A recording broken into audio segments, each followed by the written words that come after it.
मेरा रिश्तेदार है। मैं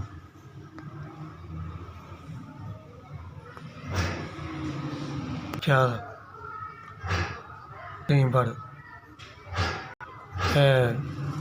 जामिया उसके मस्जिद है ना विचकार, और थोड़ा अगे करके बाटे टप्पे वाले दे कोल गली दे 6 बेटियां ने, बेटा कोई नहीं गा मेरा। बेटियां बड़ियां जवान ने, शादी करनी बच्चियां सी। भैन कुछ नहीं, बस जो मुंडा नहीं रखिया उसकी मजदूरी, बस जो मुंडा नहीं रखिया सी वो आप दौड़ भज कर ली थी, वो पैसे बच जाते हैं। कोई 100-200 सा बच जाता, कोई 100-200 मुंडे का बच जाता। हालात बहुत ख़राब ने। चीनी 160 रुपये किलो हो गई है, दूध की गर्मी 130 रुपये गर्मी, गैस 220 रुपये किलो, 400, 450, 500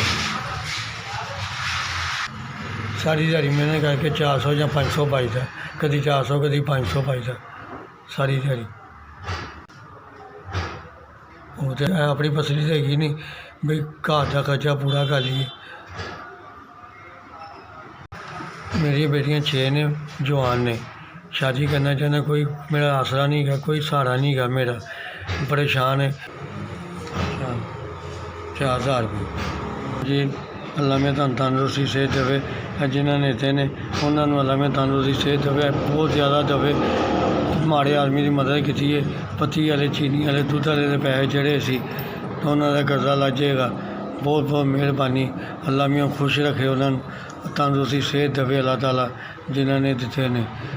मैं बड़ा शुक्रगुजार है।